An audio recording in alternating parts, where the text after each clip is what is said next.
signs say no.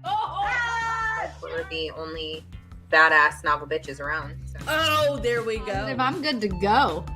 Then, when the music is broken off, Yeah, you're supposed to like. There you go. I'm so excited for this! Flower bookmarks. These are so pretty. we all got different designs. Mine is bamboo with like. Oh my god, that was an exciting adventure. Welcome back. Hi, Yes. thank you so much. We have Erica Bauermeister. Welcome, guest author Kayla tonight. Special guest. Only a lot of tandem cuts tonight. Jess Lowry, right here with us tonight. Welcome, Asha. We're so excited. Hi, welcome. Thank you for having me.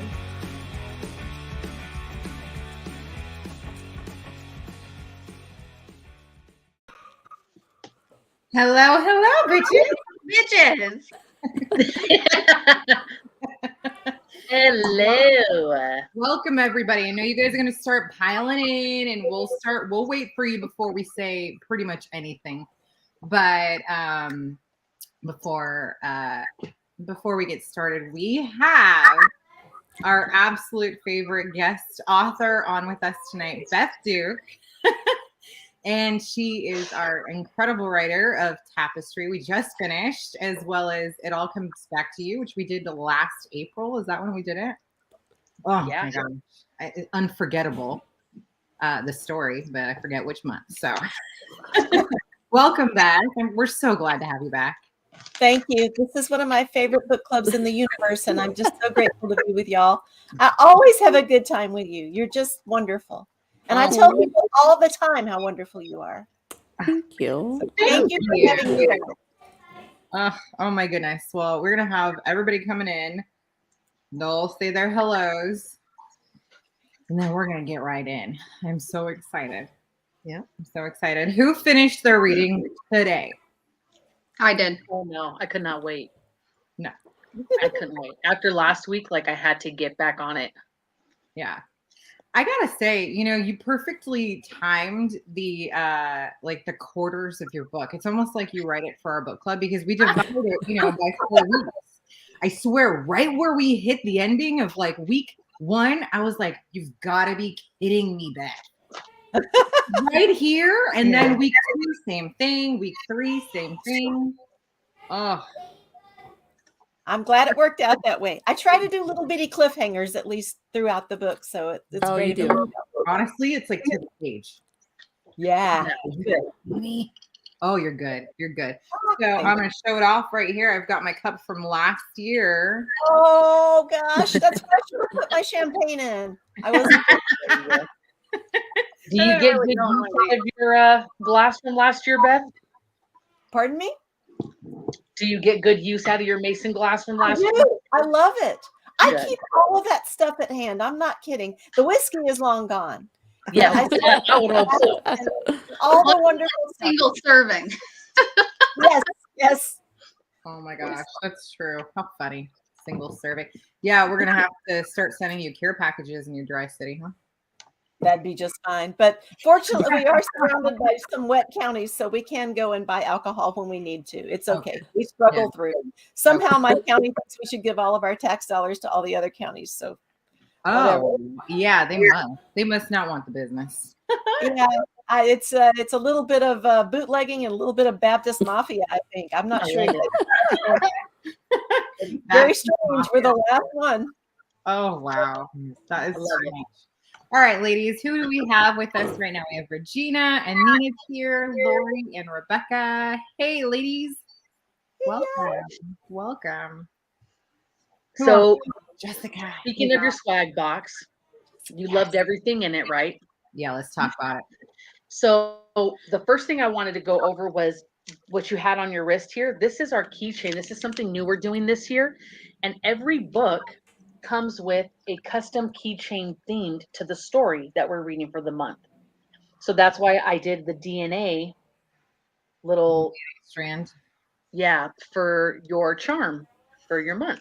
And then at the end of the year, we'll have 12 charms that go around our keychain. Isn't that fun? That is so cool. Yeah. I'm putting my double helix on there right now. Yeah, there you go. Yeah. Oh, she's wearing it on her neck. That's That's cool. I didn't even think to put it on like a necklace. smart. Yeah. That's a perfect necklace charm too. Nice. You just like switch necklace out monthly. I love Right? it. That's a good idea too for our ladies who don't want the keychain. Put it on a different Very day. There all you go. versatile. So, with this book, Beth, I wanted to make sure that we were not being like nichey with it, and really have a lot of respect for the whole Native American, story and the backstory. And so, you don't see your dream catchers in there and stuff like that. And if we were going to do it, we looked into it, they were going to be authentic. But quite frankly, we're not that type of company to afford that. So, but that Muskogee Creek badge that you have, I bought that from the actual place in Oklahoma. So it was a way of us as a small business to give back to Muskogee Creek Nation and, put the money into the tribe and have something authentic in that box. So we I wanted love you to know that. that. I absolutely love that. Yeah. Brilliant. Everything that you came up with was so creative and so insightful and frankly so emotional for me. All the little connections to the book, you just did such a beautiful job, and I'm so grateful that you came up with something authentic that would contribute to the tribe. That's wonderful. Thank you. That was very smart. So speaking of some items that came up throughout our our wonderful read, these, and I'm going to say it now because everyone's here. We're going to start real quick. The hair clips that we all have came up right at the end of the story. It was Sparrow's last gift to her daughter and granddaughter, and I read that page and I cried, and I was like, "Oh my God, I have Sparrow's last hair clips." Yeah. Perfectly chosen. Yes. We did not know when we, picked the items. And Adriana kind of put together her thoughts for the items and stuff. She does it from the notes, and we still are surprised when these things come up. So when it came up, I don't think any of us knew that it was going to be so significant. Dominique made them. Yes. And Gorgeous. Yeah, she did a fantastic job. Bring it back in my hair now.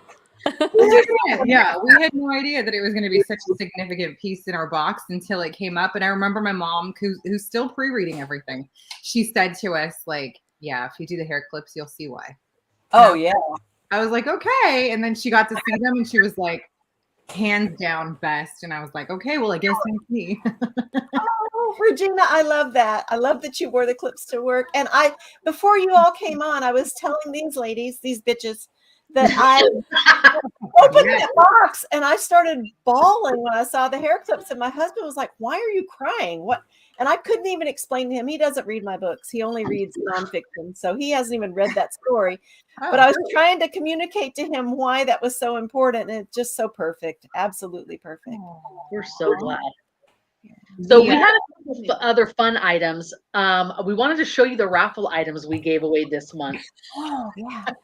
So I'll show you the first raffle item, and this is a nod to Sparrow, and you'll see why as soon as it goes up. So funny. Her faux deer skin. This is a faux deer skin plush throw blanket. I love it. That is so cool. Isn't that awesome?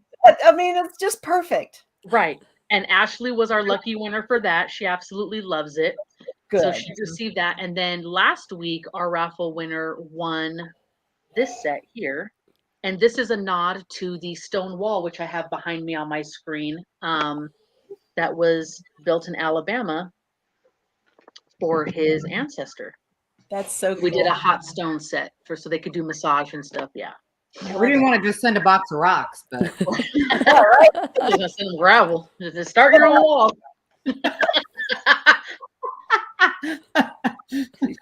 everybody just mail us a little tiny rock, a pebble, maybe. Yeah. There you go. Those were fun, very clever. Yeah, we wanted to make sure that every piece of Sky's story was accounted for and represented. Good. Wonderful. Yeah. So I know that everybody has some comments, some questions. all kinds of stuff. But overall, how did everyone feel towards the end of this story? Did everyone get their heart ripped out? Did it end the way you were hoping? Did it leave you with questions, wondering? Personally, I felt like everything was wrapped up in a nice, neat little bow, which rarely happens. Good. Rarely. And I liked all the endings. I felt like everyone got like a really good ending. My personal favorite really was Sky's, because she stood up for herself and found her way. And that was just really cool. There were so many gals, especially Vanessa down here who just popped in. She didn't want to see her just like run off with a guy. She wanted to see like her path. And I think we all agreed, and we got to have like a really good outcome for her. She got to really grow as a person. And and I think it was week 2 or 3. We had kind of thought that maybe her relationship with Pete would evolve to where she did go to kind of work on his board and, you know, change the company in a way. And when I saw it happening, I was like, okay, here it is.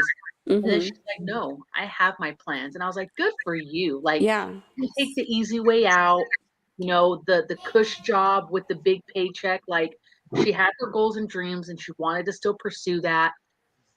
I was so happy that ended that way. I'm happy that you felt that way. It was so important to me that she found her specific path and her passion, because she was so aimless at the beginning of the book. And I wanted her to find out what really meant something to her. And teaching in her future in that, I thought, was just perfect for Sky. It just fell into place perfectly for her. And I was so glad to see that. But I did not want her to take that path with Pete. It just would have been wrong. It would have been absolutely antithetical to what I wanted for that character. So I'm so glad. And I'm glad that Kara got her comeuppance at the end. My mom wanted me to kill Kara in the work. I wasn't going to do it, but people love to hate her. This isn't the first book I've put her in. And I brought her back from a book called Don't Shoot Your Mule, was where Kara was actually written. She was same exact back then. And brought her back, and like I said, Mom wanted me to kill her from the beginning, but people love to hate her. She's such a sociopath. She has no regard for anyone else's feelings. It's just that's good. So is this the same Kara as the other book? Like how fun. I'll have to check that out. In the other book, that's where she traps Pete Darling. She basically sets a whole trap for him in this hotel room. Well, I'm telling you a story I shouldn't tell you, but that's where she comes from. Well, I remember reading the book where she said like she stalked him practically. So I'm gonna have to check that one out for sure. Did you guys know that like there was a whole like Beth multiverse thing going on? Like, like everybody's connected. It's like, you know, I love it. Wow, it's like DC. Well, it's almost better to know that she's going to be miserable. I'm sorry, I couldn't hear that. Is Kara the only one that you've written across books from like 2 different stories? Honestly, yeah. She's probably the only, I mean, the first 2 books I wrote have the same characters in them for the most part, but Kara is the only character I can think of I've brought forward from a previous book and just brought her and wove her into a story, because I wanted her for Tapestry, because like I said, people love to hate Kara. She's just an interesting character because she's so drop dead gorgeous and everybody just falls at her feet, but she's a rattlesnake and people discover that, and it's just, she's fun. I actually read a lot about sociopaths and their personalities. And the name of the book that I'm talking about, Rebecca, is Don't Shoot Your Mule. It's my second book. So that's Kara. And she is the only one that I've brought back. Now, she is in a position to be humiliated from now on, stalked all over the world. And of course, Jerry wanted his revenge on her. He knew that she set him up for the whole Me Too moment that he had when he went through all those struggles, and he got back at her also for wrecking Pete's life, but he really wanted to get back at Kara. And I love the fact that in this day and age, he can reach out to her anywhere and torment her. So it's almost better that she's going to constantly live looking over her shoulder and being humiliated than just her dying. Yes, because her ego is so huge. She needs positive attention. She's going to get the exact opposite no matter what. She needs to meet Chet. Have Chet I don't think we can cross those multiverses. Yeah. Um, But Voodoo she found cat a on shit. Wisconsin. Chet is There's not shit in there. Oh man. But I'm having so much fun now because I'm writing the sequel to It All Comes Back to You, not to veer away from Tapestry too far, but it's just so cool to be back in 1946 with Sam and Violet and Chet and Johnny and all that's going on there. I'm a year before everything that happens in the first part of 1947 because I'm back in 1946. And then I'm spending the rest of my time in 2020 with Ronnie in the shit show that was 2020. So it's reliving all of that. So it's been very interesting to bounce back and forth and see what's going to happen with those characters. I'm so excited. This is so exciting. I'm having a lot of fun with it. I have a chapter that I just wrote and I was so thrilled with it and I have to rewrite the whole thing tomorrow. So that's the life of a writer. But we're going to get it to where you'll love it, I hope. And Oh, girl. yeah. Have you guys decided on a title yet? No, I have no title for it. I know authors who pick a title and then write a book, and I'm completely opposite. It usually comes to me around the end. I think when we reach the point in the book where Sparrow and Sky were walking around the Wikipedia commemorative wall and seeing everything there, and Sparrow made her little speech to her granddaughter about how we are all part of a big tapestry, and I'm not saying it very well there, but you know what I mean. That's where the idea Tapestry came from. And then once we decided on the title, the cover designer just came up with this incredibly brilliant. It actually looks like stitching, which is just the coolest thing, the font and everything. My big contribution was I wanted a needle dangling. So that's I love that part. I love it. I love how it ties in with the whole theme. Yeah, because and then I love how Cullen ended up telling her the same kind of phrase that Sparrow told her about the tapestry, right? The ancestry. Yeah. And then isn't that the brown bird that kind of visits her towards the end? Yeah, that's on the your sparrow. cover. Yeah. Oh, I love it. He represents the sparrow. And then our interior designer did little sparrows at the beginning of the chapters, which I loved. I love the idea that we're all part of a big tapestry. I tend to, in my books, one of the ideas that runs through everything that I write is that we all have impact on one another's lives. A lot of times when we don't even know it. And certainly that's part of this book. It's part of everything that I write in one form or another.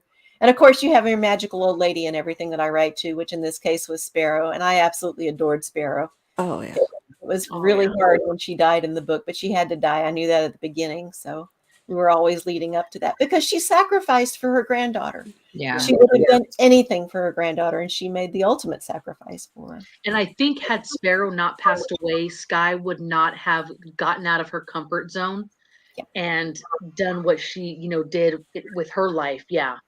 You're absolutely right. It wouldn't have happened. She would have stayed on in that wonderful, comfortable, matriarchal household, and it would have just continued that way. Yeah. And everything happened the way that it was supposed to. It all unfolded the way it was supposed to. And Sparrow reminded me of, I'm so glad that Sparrow reminded you of your grandmother. She obviously reminded me of mine too.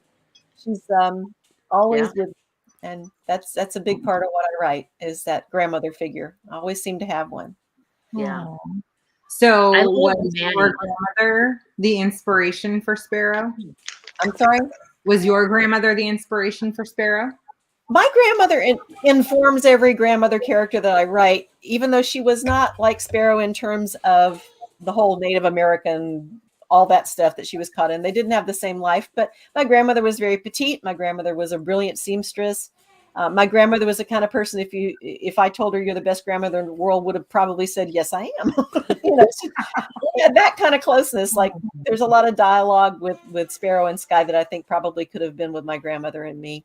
So it's kind of a way of revisiting her and her importance in my life. And certainly she was every bit as important in my life as Sparrow was in Sky's. Aww. Lana, don't cry. Look at her. Oh, no, it's Gretchen. Yeah. I'm getting ready to celebrate my grandmother's 95th birthday this weekend. I know. So this story, it always seems to be that, even your last story when we read that was, I think, around my grandma's birthday and stuff. So it all hits so close to home, but with her getting up in age and having lost my dad, you think about where you come from and what do you really know about where you come from and what do you still want to learn to pass down to your kids and your family. And that's why I put the genealogy book in the box, because I thought that's a great tool just for people to use till I use this story to help inspire them to take that step and kind of get to know more about who they are, right? What makes them who they are. I love that. Yeah. And that was one of the things that made me want to write this book in the first place. Was we're living in this age where there's such ready and easy access to DNA analysis, and we all have all this information coming at us that nobody's really prepared for. And I knew a family in Florida who had, I mean, this very happily married couple had a 27-year-old son that this guy had no idea existed show up on their doorstep.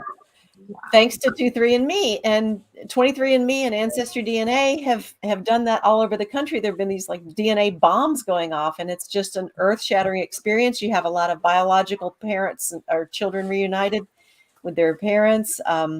Just a lot of stuff like that going on. And I thought it was a really interesting concept. And it's something that we have such ready access to now that it just kind of inspired the book. And honestly, when I started writing this book, I wanted to pay tribute to the Native American culture that's discussed in there a lot. That was a big part of it. And I had gotten to know Tom Hendricks, who built the Wicca commemorative wall near Florence, and was lucky enough to get to visit with that man a couple of times and just worshiped him. He was incredible. So that was a big part of it. And then after I started writing Tapestry, I bumped into a news story about the discovery of the Clotilda in the Mobile River. Okay. And that set me, I just went down this rabbit hole and found out about Africa Town and read Dreams of Africa in Alabama, and was so impressed and enamored and enchanted by all of that, that I had to make it a part of Tapestry. And that's kind of when we went in that direction too. So it all got, forgive me, woven into it. I love how that kind of came back around where, like, you know, Sky kind of probably thought that her grandmother was just always telling these little stories, and it absolutely hit hard, and it felt so good to get that, you know, kind of confirmation that, like, yeah, people tell stories and sometimes they can be a little exaggerated for fun or passed down kind of like telephone.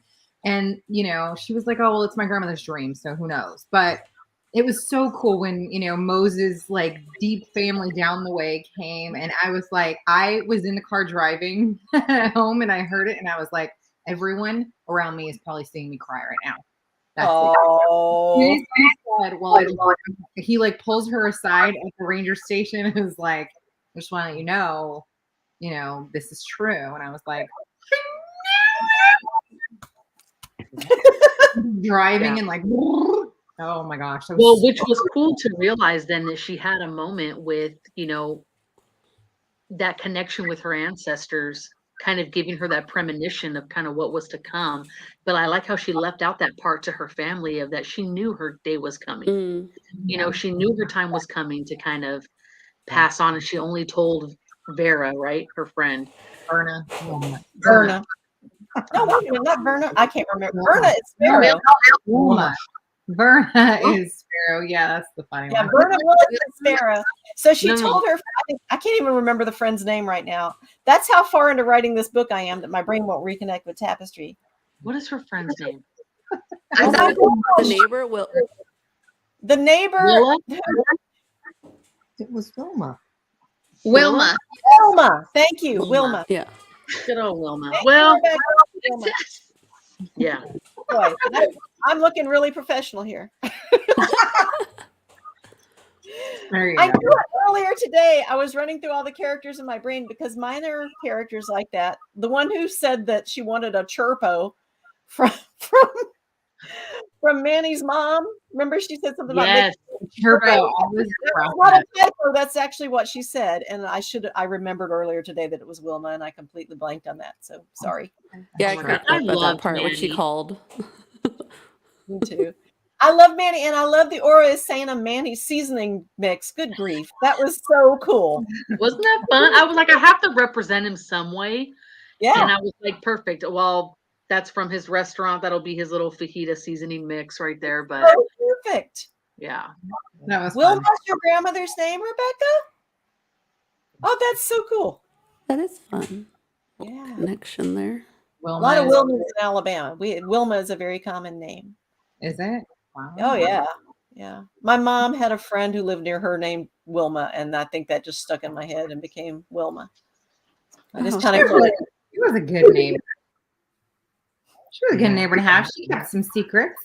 I like Keeping- that. And she keeping didn't an just eye. let the man knocking on the door, come and asking questions, you know. Oh, yeah. Right. They built a wall around her. They were not letting him after her. No. Yeah, I loved how they drew together to protect her. That was good. Yeah. I think that it was just like it was very well rounded in that way. Like you kind of, even the little side characters had such an important role to play, even like when they were, just barely showing up. It's like, oh, ooh, that was so good. That was so good. Like I expected her to be such like a catty old thing, and she wasn't. Yeah. No. Oh my God. Can we talk about Land and Tiger? Everybody always asks me if my characters are based on real people. Langdon Tiger is not. He is strictly a fantasy. He lives in I my was gonna brain. say, I don't know where he came you from. know some guy stands I don't know. in his driveway, Beth. I've known people with the personality a little bit that not who look like him. I don't know where that came from. I really don't. That was awesome. But I had a good time writing it. I can tell you that. I bet you did. Oh, I did. And I actually had to Google things like oscillators, gold-plated oscillators, which are a thing. I think they're like You should have just I- called Desiree. Google that too. I was like, is that a real thing? And The jukebox come in handy. Should have just called Desiree. Should have gave you all you needed to know there. Like 90 minutes from Mobile. I could have just like overnighted. Oh, okay. Oh Lordy. She could have overnighted an oscillator. I'm done. I honestly thought that when Kara, I called her Karen last week, right? Because she's a total Karen. When Kara showed up to Landon Tiger's house with that photo, I thought for sure that when she got there, like his wife or someone was going to answer. Yeah. That whole scene, I was dying. I was like, oh my God, it was perfect. I can't tell you how much fun that was to write. And that just came to me like in a whole little montage in my head with the whole thing with the pool behind the fence behind it. Just I loved that. That was fun. It was perfect. And It he was was a so sexy soft to beast her to me. ego. Why wasn't the No, Hey, Vanessa. I you didn't need do to the wait box, for- Vanessa. Yeah. It wasn't No. my box. Not that And kind of box. I don't know if our pre-reader even gave us those notes. Yeah, I was gonna say I don't remember. I do not recall that. Hey, we should have had that as the charm. Yes, an oscillator. Well, the second raffle, I was trying to find like a crystal butterfly, like wind chime or something to represent the chandelier he shot down. But that was a no-go. But we were cracking up. I was like, that'd be a good one. That would be. That'd be awesome. Oh, man, that the was way you fun to wrote think that? about that chandelier too. Yeah, I thought he offed her.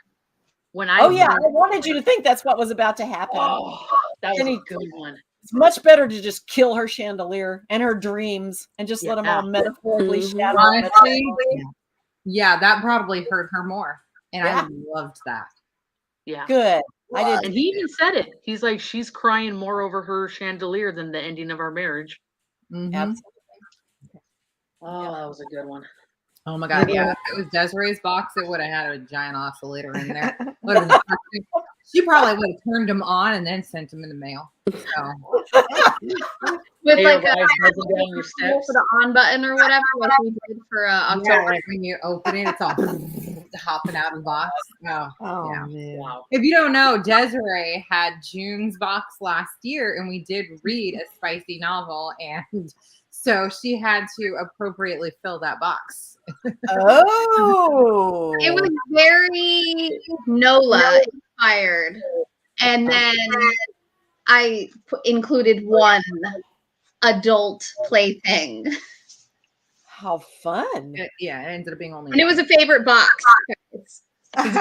It was. We did do a poll, and of course, your box last year was like right at the top, and I swear it was hers was right below that. But I would love to see that box, Des. I'm gonna have to write something really like smutty steamies just so I can get a box. You can send me your story. I'll send you a box before it's even released. oh my goodness, There you go. she could like release a box alongside your book. I don't know. You know, that thing with Langdon Tiger, to me was a little steamy, not that steamy, but Yeah. one of my It was steamy enough that you have to like look around you to make sure no one's looking over your shoulder. It was like that. I mean, I can't tell you what was going on writing it, but anyway, I have this little book group near Mobile, Alabama, that read It All Comes Back to You, and they all love me. It's this little Presbyterian church lady book group, and they were so excited. Yes, Rebecca, you do. They were so excited about It All Comes Back to You that they didn't pre-read, didn't look into what Tapestry was at all. They just decided we're reading Tapestry.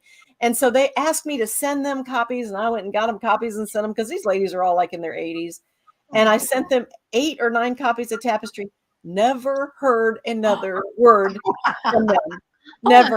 It's like, we're going to have you come down. We're going to have you Zoom. Or and no. I think I scandalized them with my gold-plated Rossland Langdon Tiger. I don't know. Or they were just like too like hush hush about their love of it. You never know. Like that's when that's the kind of group that like isn't gonna say like, oh man, but that was my favorite, right? Yours too. They're gonna they very quietly started reading all of those authors, and just like they were like, not another word. They read them at night. It felt like a very Hugh Hefner moment, right? With his grotto and his little, and I like how the girl was just not even phased, just like, hey, the little teeny bopper in there, whatever she was, right? Hanging on. Yeah. No, that's when we always like to cast our characters. And I was over here all like, oh my goodness, but who is gonna be Tiger? Oh, I already have mine. And you're gonna die. Oh. Who? Tell me. I mean, obviously the hair color would have to change for the movie, right? But like I think like of a young Steven Seagal. I don't know why. You know what I mean? He has kind of that look. Absolutely terrible. Yeah. I didn't say Steven Seagal now. Not now, for sure. But Langdon's really skinny. And that's unusual for me. That's never been my type, but he's very, very, very lean in this book. He's like almost willowy for a man. I can't remember. I would have thought of Brad Orlando Bloom. Back in the day when Orlando Bloom was playing Legolas, he had the body type and the long hair, but he wouldn't work for Langdon. I don't know. She was just saying like Brad Pitt, but in Legends of the Fall. Yeah. Is like what she was kind of picturing. Oh, that would work. That would definitely work. Mm-hmm. Yeah, I'll never forget that scene with water dripping off his hat in my whole life, ever. Ever. I gotta tell you that score is like queued up in my car, and I listen to it all the time. Really? Movie soundtracks are like my jam. That's what I'm gonna listen to like all day long, every day in the car. It gets me going everywhere. And it's like the actual score, not just like music from the movie. But oh man, that one is like, I sit there and I'm driving and I'm crying and I'm like, I know what's happening right now. You're getting married right now. That movie was the first time I saw Brad Pitt when I was young, and I was like, oh. Wow. Okay. He could be like a Langdon Tiger. He looks like Langdon. I just came across that one. Oh yeah. He'd be good. He'd be very good. This is who else I just saw. He's younger. Ooh, who's that? He has long hair though. He does need Well, some hair. Langdon is a little, but Langdon is older, right? He is. He's not a well, young guy. yeah, he's younger than got him. long hair and Definitely older. I think I like Anna's. I do. That would be good. Anna's choice. we got to get these movies made. And I got to go watch Legends of the Fall again.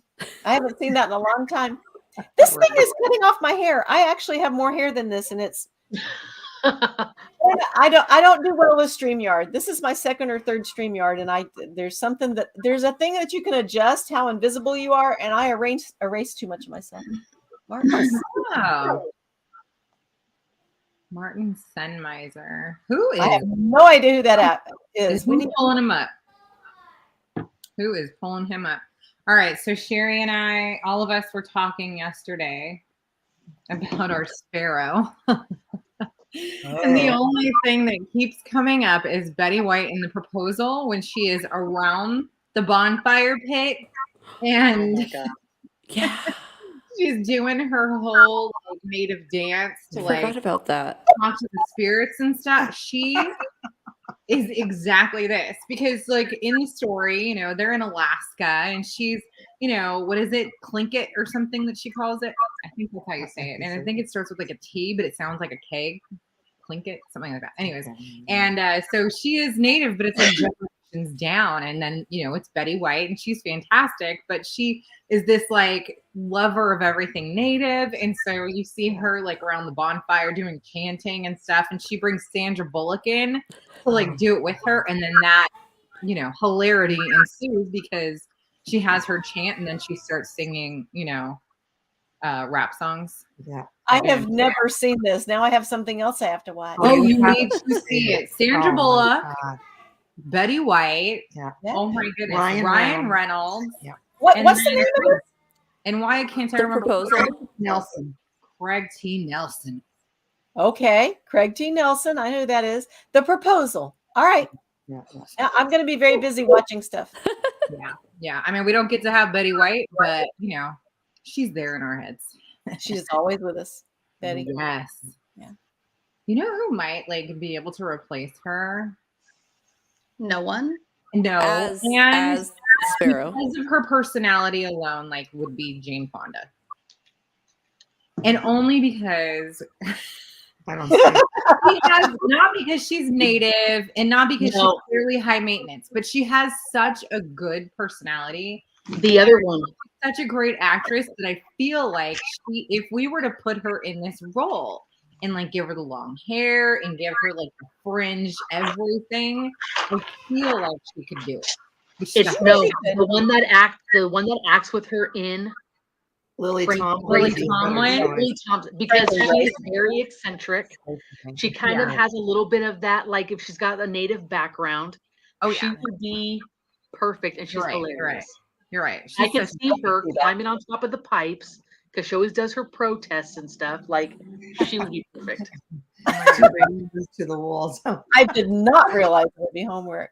I never talk my books either because people always ask me, and I want this character to be the way they are in your head, not in mine. My only thing about Sparrow is she's tiny. She's a little woman. Oh, that's true. But I do love Lily Tomlin. If you could shrink her a little bit. Yeah, because I was gonna say she's not that tiny, but I guess yeah. Jane Fonda's not either. They're not really very tiny women. No. This is gonna be difficult. Yeah. Did you have an idea for her in your head? No. No, I really don't ever have an actress or actor in mind when I'm writing a character. No one's face like just kind of comes across. No, it's just how they are in my head. I don't like having, like, I've had book covers designed in the past where they had a woman or whatnot, and I don't like that. I want you to form your version of what people look like rather than what mine might be. I mean, Jamie Fraser is a great example. I was like Mrs. Jamie Fraser for years after reading Outlander. I adored Outlander. And when they cast that, when they cast that character in the Outlander series for TV, I was just appalled by Sam Heughan. I didn't see him as Jamie Fraser at all. It ruined it for me for like a good 6 months. Ooh, Desiree is an Outlander fan. I have the first book, but I have not started. I have the first book. I just haven't started it. And if Nina's still here, she's read them all. I've read them all and loved them all. And I just never could get into the TV series just because that did not look like my Jamie. And I think it can really ruin things for you as a reader when someone's cast differently. Mm-hmm. Absolutely. There are a few times when seeing like a movie first is like a really good thing. Yeah. Instead of the other way around, because then it'll never match your expectations. Never. But what's so amazing is when you see it in the opposite order is that like it can only get better because you get so much more detail. Yeah, it's true. Yeah, that's very true. It can only get better. And then what's cool is like maybe you have some faces to put to the scenarios and like you can really like feel and see what's going on. But you know, sometimes they don't always end up fitting their character description. And so speaking of which, do you have an idea in your head at all? Could you imagine a Skye? Me? Yeah. No. I don't. I really don't. I just don't do this, and I really didn't know I would have to come up with an idea. I have no idea. You don't. You don't. I didn't realize there would be homework, Rebecca. Nobody told me. I was just so blind. No, you're allowed to just show up. Rita Moreno would be a good one for Sparrow too. She could do Sparrow. Yeah. I can definitely see her as Sparrow. I like that better than anything anyone's thrown out yet. Yeah, she's probably small enough too. Yeah. And Sky is nondescript in my mind. I think she's really pretty, but she never realized how pretty she was. And yeah, plain Jane pretty. Maybe 50 Shades of Grey girl. Ooh, Dakota. She would be good. Dakota could possibly do it. Dakota Johnson. I could see right. her. Yeah. Because she is very plain Jane, and she could probably play that like kind of like directionless character in the beginning that like has a lot of positive growth later and does something like, you know, volunteers at the ranger station and then becomes, you know, a history teacher to children. I could definitely see her because she's got that like personality that could take that on. Definitely. I think she's too old. Yeah. She may be old. She might be. Yeah. She very well could be, yeah. Get me a younger Dakota Johnson. Yes. Dakota Fanning. Well, she's too old. Yeah, they're probably around the same age. I don't know. Those Fanning girls have gotten older now. We need a teenager. Yeah. Or like somebody right around 20. Yeah. Who thought of Kara? I'm sorry? Kara. You know, the only reason I have an idea in my head for her is because in the previous book, it's mentioned that she looks like Megan Fox in Don't Shoot Your Mule. So I've always kind of thought of her as looking like Megan Fox in my head. How Kara. funny. And I imagine Kara as like a blonde bombshell. Oh no, Kara's got dark hair. But you know what I'm saying? Like when I read her, that's how I see her, like that typical overprocessed blonde. Yeah. You know, yeah. Interesting. Wow, she like is, you know, she's got a couple more layers now. I definitely did not picture her that way at all, but I like it. Oh, Misty's down for that. Look at that. Yeah. Okay. Yeah. And I have no idea who would play Pete because let's face it, Pete is kind of ugly. I do. But he's not just ugly. He's just like he's whatever he is. But he's got a club. Yeah. But I said it last week or the week before. What was it? I think it was last week, and I'm going to say it again because even at the end, I still agree with myself. I do think that he's Toby from This Is Us. Oh my Lord! He's not old enough, is he? He's no, really but he's like balding enough. And you know, don't forget that in This Is Us, they do jump time. They go back, they go forth, and in the forwards, they do age everyone. So we are about to get to see him if older. they could make Mandy Moore look like an old lady, they could make Toby look like an old man. You're right. That's John my Goodman could be good. John Goodman could, except he's too friendly looking. Thank you. He has kind of, I mean, Pete's got this He kind could be a D. Pete's got not Cro-Magnon, but he's got kind of a big face and bald and yeah. This Is Us. Just not Do you old. remember when Toby first came on the show and he was wearing like the Hawaiian shirts and he had like the bulging patches and stuff, and he was like great personality, but if he wanted to be a real asshole, like he really could. That's why I kept saying it wasn't like the younger, like newer looking Toby. It was like, let's get him a little older and like bald him up more. I find Toby too attractive to be Pete. Well, especially now that he's done his like slim down workout. This Is Us addict. I love that show so much, and I never ever get through an episode without crying ever. No, too fat. Too fat. Yeah, he looks like he could play a walrus. Whoever. Yeah, he could do diabetes commercials now that Wilford Brimley. Diabetes. Thank you. Oh my God! What about this actor? But I think he's too funny. Yeah, he's too funny. Yeah, it's got to be someone very passive. Yeah, you got. I can't think of a guy's name, but there are some actors out there that I could think of. I just can't think of any names right now. I did not know there would be homework. I would have done this. I would have come up with something. It's more fun on the spot. Right. Way more fun on the spot. Like somebody was throwing out Wendy Malick. I don't think Wendy no offense to Wendy Malick, but I don't think she's pretty enough for Kara. I think Kara is too stunning. I think she's more Megan Foxy than Wendy Malick. Yeah, that would make sense. Why everyone kind of falls at her feet. Yeah, I mean, she's absolutely stunning, and she knows it. Why did I never know her name? I swear. Like, I literally just had to look her up, and I was like, she's very pretty. Oh. How did I not know this? The whole femme fatale thing going on, I don't think. Yeah. Yeah. What about Steve Baldwin? Ooh, Baldwin. I was trying to remember which one was the least attractive of all of them. Which is the most disgusting Baldwin brother? Yes, I think it's that one. Oh, I thought Steve was kind of cute. It popped up when I looked at, or I guess there's a Daniel Baldwin. I didn't know about Daniel. Daniel is more like it. You make Daniel bald, and I think he could be Pete. That's a good idea. Just grab a Baldwin. You know what might be really cute? Right. Yeah. Yeah, he may be too attractive. I don't know. Stephen Baldwin is too much of an a-hole. The problem is that they all have those eyes that like just make it so that they're more attractive anyway, no matter what's going on. Thank you. They are Rumor Willis would be a really fun Sky. Ooh, Rumor Willis. She has such a long, unattractive face. Well, so does that Baldwin that you just held up, so that they can see the resemblance.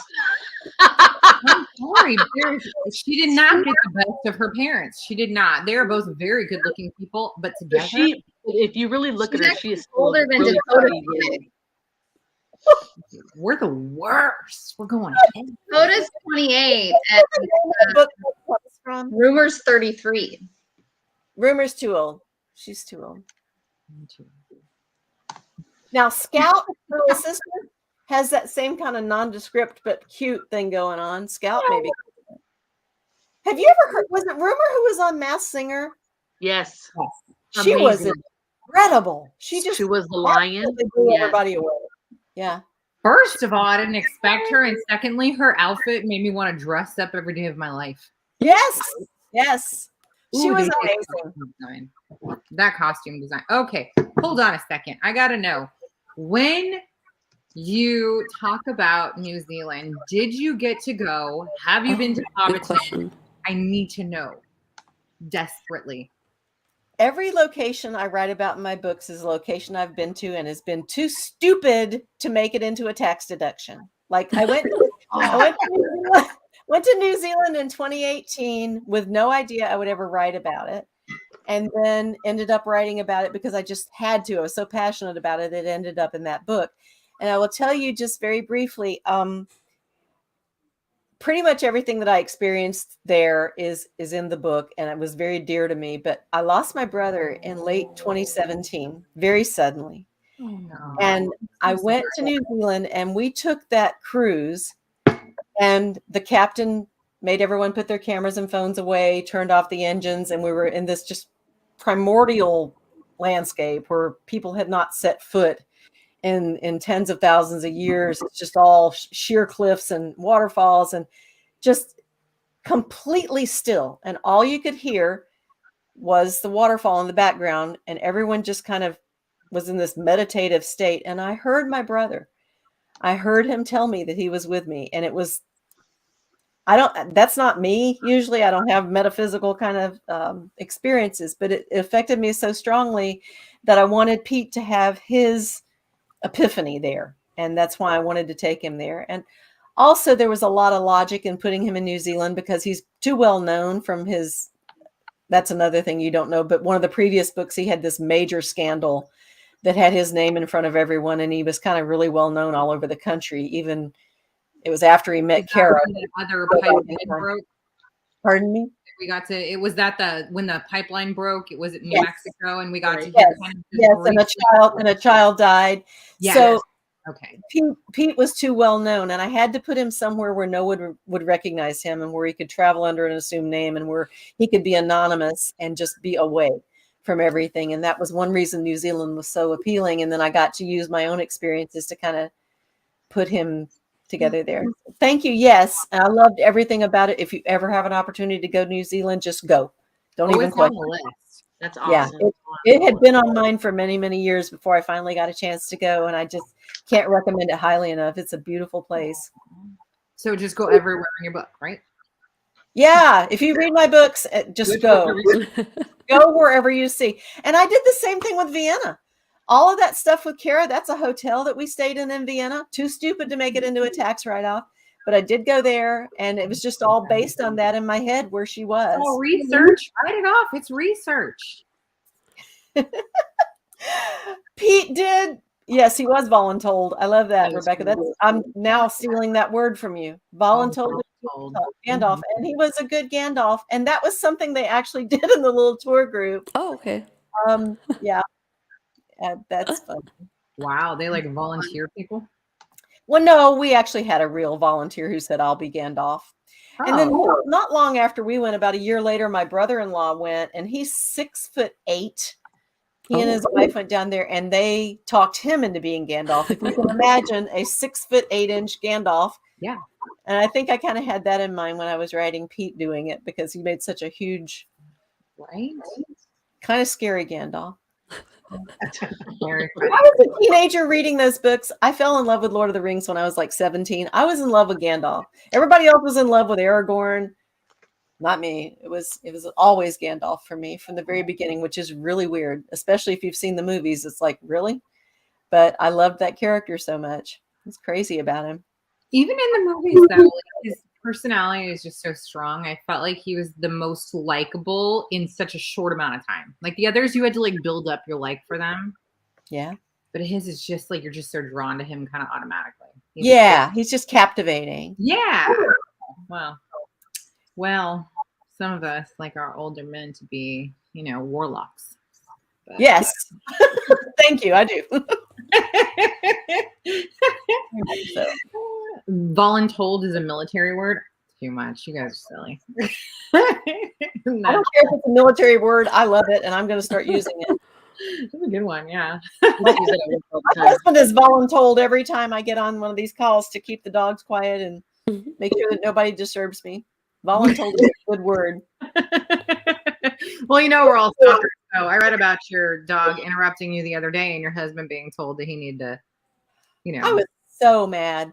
I was so sad. Now I know what you're working on, and that makes me even happier. Yes. Yes. This book is a year late because my mom's been living with me. And that's not because my mom intruded on me in any way. I loved having her, adored having her here for a year and a half. But I'm too horrible a person when I'm writing a book to have my mother living with me. So I had to wait. Jay's used to it. He's married to me. He has to take it. But my mother, I wasn't going to put her through that because I'm just awful. I'm completely self-centered. Everything's about the book. Just leave me alone. As it should be. As it should be. Yeah, I agree. It's your newborn baby. It's like a newborn baby that's just like, leave me alone. I'm going to sit with my baby a while and just leave me alone. Yes. Just don't even speak to me. Don't talk to me. Right? I love it. As if do we have any questions from our readers for Beth? Or does anybody have anything that they want to ask? Make a question, Rebecca. Somebody out there, throw a question at me. Let's see if I can pull up our comments. Rebecca's comment was super cute this week. I was gonna say I like how you added. What's her name? Frazine. Frazine, yes. So have you done that before? Added an actual person, or No, she was the first? She was my first, and she just loved it so much. And Frazine was, it's noted in the book, she was, thank you, Rebecca. She was president of the Alabama Historical Association at the time and just super involved in tracing the African-American roots of so many people and just thrilled to be part of the book. She ended up being one of the biggest cheerleaders for the book and made me part of some efforts in Africa Town, and then was instrumental in having me invited the next year to be the keynote speaker at the Alabama Historical Association's annual meeting. So cool. Because of Tapestry and because of Africa Town and the fact that it was in there. And I was so thrilled and honored by that. She's a really neat lady. She really is. She's worked with Condoleezza Rice and all these other celebrities to trace their Alabama roots, and she's got a lot of fascinating stories to tell. The only thing that Fraisine had fault with in the whole process was when the company that made our audiobooks hired a narrator. She said that woman did not sound like a Black woman when she did her voice, and I said, she's just kind of reading the book. She's not really acting the part. But Fraisine didn't think she sounded enough like her. Well, Fraisine needs to hop on and just do those parts then next time. Yeah, she could do her part. Exactly. Yeah. Right. Yeah, you have like a guest narrator. Yeah, just let Fraisine jump in for her bit. She would be very happy. Yeah. What's going on in Africa Town? I still am very hopeful that someday it will be some sort of an attraction that will draw people from all over the country, because it's so deserving. And it's honestly something that unites us rather than divides us, which I think we need so much right now. But it's so inspiring what those people did and how they preserve their culture. It's unparalleled anywhere in the United States, with the possible exception of Chinatown. But Chinatown really wasn't that insular.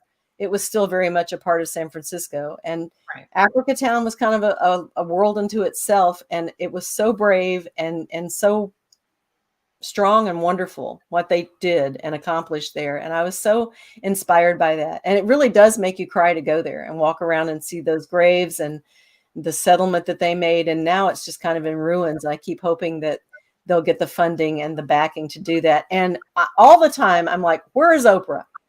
Where the hell is Oprah Winfrey? Because I feel like she could see this story and really make it known and get some publicity and some attention where it's needed, because it's such a unique and wonderful place and people don't know about it. I don't understand that.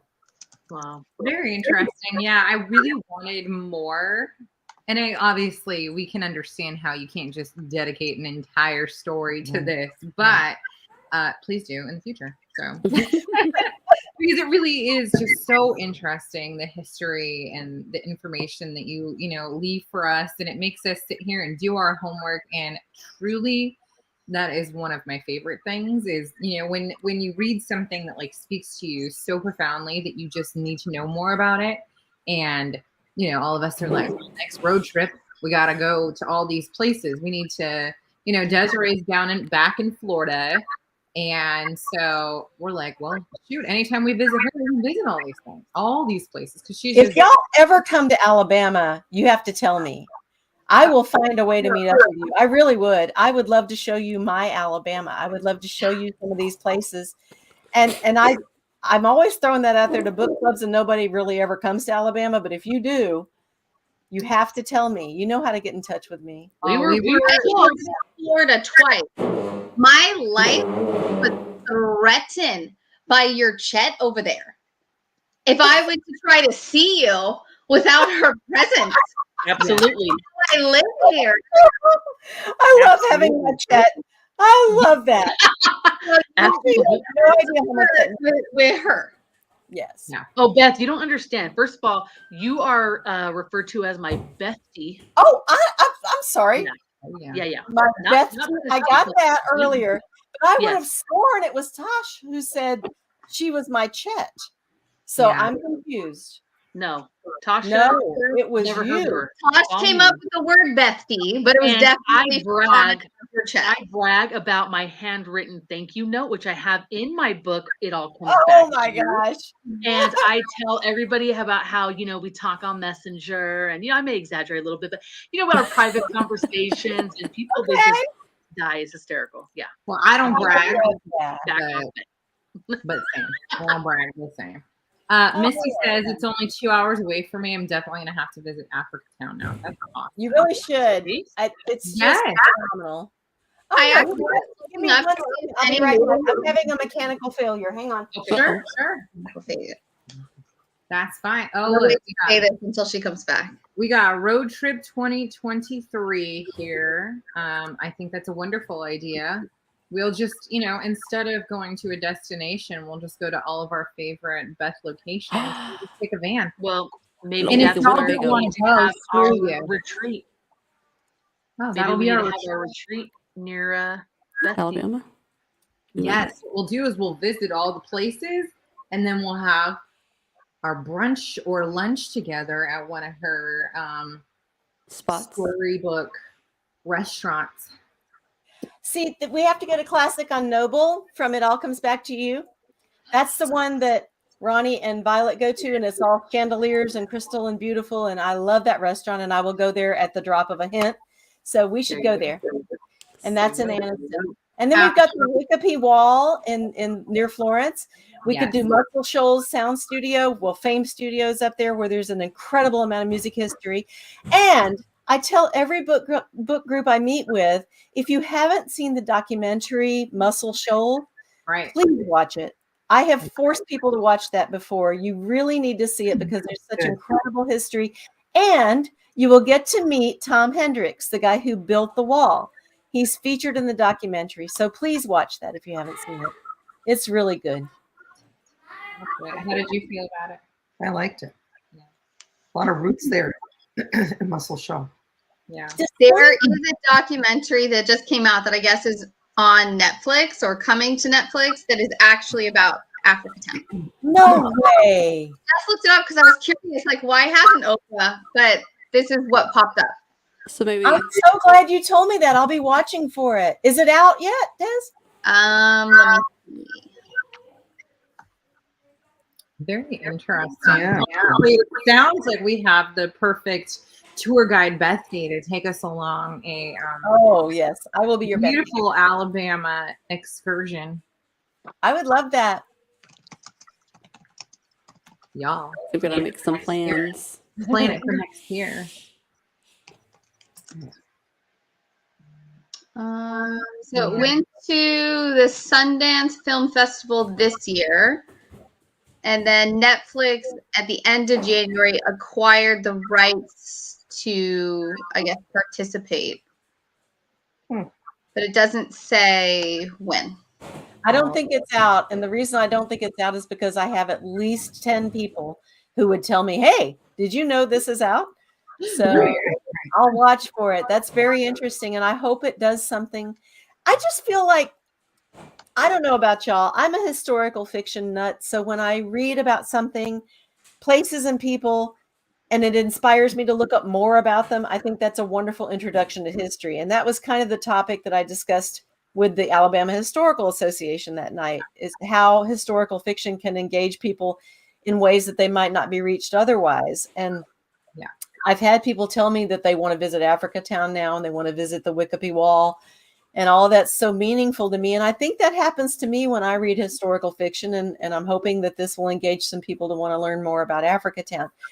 The documentary, The Voices of Africa Town, will no doubt capture some people, but I don't know if it will serve the same purpose as something entertaining, like a fictional setting. So they need to make a movie of Tapestry. That's all I'm saying. And I would love Oprah to get behind that. That would be great. Yes. Yeah, I think we You can. people are in California. Get something done. You live in the right, like we're literally next to Hollywood, and yet, you know, nothing. I try to sit at soda shops, fountain shops, and try to get discover like Lana Turner. It ain't working out for me. It's not working. Right. I have an agent who keeps telling me that, you know, I'm going to try to do film and TV, but it's just there are no promises. It's really difficult, and I'm appropriately dismally. I don't expect it to happen, but I would be very, very happy if it did. Honestly, you just need to get yourself some screenwriters. These shows too, like they don't have to just be a feature film. Ooh, I could cliffhanger every single one of these episodes. Like, hey, yeah, I am open. I'm open to Netflix or Paramount, or hey, I'll go on WB. I don't care. Anywhere. That would be awesome. It'll be a bidding war for you. The Hallmark Channel. Awesome. Hallmark. So many people have said It All Comes Back to You belongs on the Hallmark Channel, and that would be fine. I'd be okay with that. Yeah, either one would be just fine with me. And anywhere that either story would be great. I'll even endure my dismay at the casting they do, which I'm sure will not be right with me, but that's okay. That's our we'll have our thank you. Yeah. We'll send in our letters and be like, we've already cast this. What are you doing? Yeah. It's I already need been you casted. please call yourselves the Beth D Army, and yeah, the Beth D Army, and go after them. That'd be great. Ooh, yeah, we're gonna start that hashtag right now too. That's so funny. Does anybody have any questions for me about the book or the characters or the history or the settings or anything? Anything but my age or my weight. I had a few more, and now, you being here, I just like lose all train of thought. I get so excited. I knew I should have written some down. I was over here this morning and last night going to bed, all like, ooh, don't forget to ask. Well, some of the questions I had, you already had answered, and with being like so informative of everything else. But I'm trying to think of the other ones. I babble. I've probably babbled the answer to every question that you might have asked. We're having our first novel baby this year. Do you have a favorite boy name from your book? Ooh! Yeah. I like Cullen. I was just going to say, and this is terrible. This is how my life informs my books. Has anyone seen the series Hell on Wheels? I haven't. Because I fell in love with Cullen Bohannon, who is the main character in Hell on Wheels. And we were watching that when I was writing Tapestry, and that is why I had to name a character Cullen. There you go. That actor is very fine. And look it up right now. You should watch Hell on Wheels. It's very will do. And I will tell you right now, the title was so off-putting to me that I didn't watch it for years. No idea what it was. That's not a good picture of him. He is very dances with wolves. That's not a good picture of him. You need to see him. He's So anyway, that's where Cullen came from, and I do love that name. I love the name. There you Cullen. go. Ooh, what? That's a bad he takes it. Yeah. He was in Star Trek too. Misty, thank you. Rook is my family game on my mother's side of the family. We have played from the time we were little children. Yes. And we learned from the time we were about like 5 years old, we were allowed to learn to play. When a bunch of my mother's family gets together, if there are more than 4 of us, we will play Rook. We have Rook tournaments. We play Rook till 2 or 3 in the morning. It's just a thing. So that was one reason. That's why it was incorporated into Tapestry. So I'm so glad you asked that, Misty, because yeah, it is a family game. It goes way back. Yeah. That's awesome. I know. I honestly had never heard of that game before. So it was fun to go out and find those and send those out to everybody. And now I have a spare set of cards, which is awesome. My son loves to play Rook more than anything. He's always trying to get people together for it. When he saw those cards in the book, or those cards in the box sitting on the table out there this weekend, he said, "Wow, that is so cool. Who sent you Rook cards?" So funny. The other member of my family who doesn't read my books. Oh, that's so cool, Misty. Misty, are you in Alabama? I need to know. Because it's kind of an Alabama game. There are a lot of people who play Rook. She's with me in Florida. Okay. Yeah, that's pretty close geographically. And where in Florida are you, Des? I'm like 40 minutes east of Pensacola. Okay. I know where you are in the Panhandle up there. My daughter is marrying a man from the Panhandle. She just got engaged last Christmas. Oh, congratulations. He's from down there, but he's got a lot of Alabama roots, and they're living in Alabama now. That's exciting. Nice. Keep them close. So is it going to be a 2023 wedding? I don't think so. I think, well, maybe. Have you done the DNA thing? Oh, yes, I have, Rebecca. I've done it. There was something very surprising, and I'm so grateful to you for asking. It's like I paid you to ask. I had my ancestry on my father's side of the family. The paternal ancestry was traced before I was even born. There was a book written about it. So I had a bunch of stuff that told me basically a lot, but the DNA confirmed and added to all of that. And I was able to use the resources at hand, because we're in 2022 now, to find out recently that one of my ancestors was decapitated by Henry VIII. So that was like the coolest coolest British thing that, I mean, it wasn't cool for him, but it was very cool for me. Yeah. And You can save that. that was really neat. So I found that out. I also found out I'm a lot more Scottish than I ever thought I was. So I loved that. So Scottish, Irish, English, and just enough Norwegian to feel like a Viking and want to conquer something. Yes. There you That go. teensy bit makes me feel like I just need braids Yes. down to the waist and the like a helmet hatchet, thing. Yeah. Yeah. Definitely. rings in my hair. Yes, absolutely. Yeah. That's super cool. But now you never found out why he got decapitated, right? Like what he did. Oh, I know why. I can tell you why. Oh, Yeah. yes. It's cool that you play it out there. He was a cousin of Reginald Pole, who was a pretender to the throne. The Poles actually did have a legitimate claim on the throne. They were Lancasters or Yorks, I can't remember which, but they were legitimate relations and definitely could have taken the throne from Henry VIII. So Reginald Pole was highly ranked in the Catholic Church, and he was working against Henry VIII, trying to get him essentially removed, and the Pole family could have taken over the monarchy in England. So my ancestor was a cousin, I think, to Reginald Pole, and was working on his behalf and was trying to promote his cause against Henry VIII. So he was executed for being a traitor under those circumstances. And as a Tudor file, a complete Tudor nut. So that was really wonderful to discover. And I told my mother is a bigger Tudor nut than I am. She absolutely adores anything about Henry VIII. And Mom was like, well, see what you can find out about the Holders. That's her maiden name. So I go back and I researched the Holders. All I knew about them was that they were British. And I found out that she had an ancestor named George Holder, who was a reverend. And George Holder, the reverend, had twin sons, both of whom he named George, both of whom went on to become reverends in the Anglican Church. And there were 3 Reverend George Holders.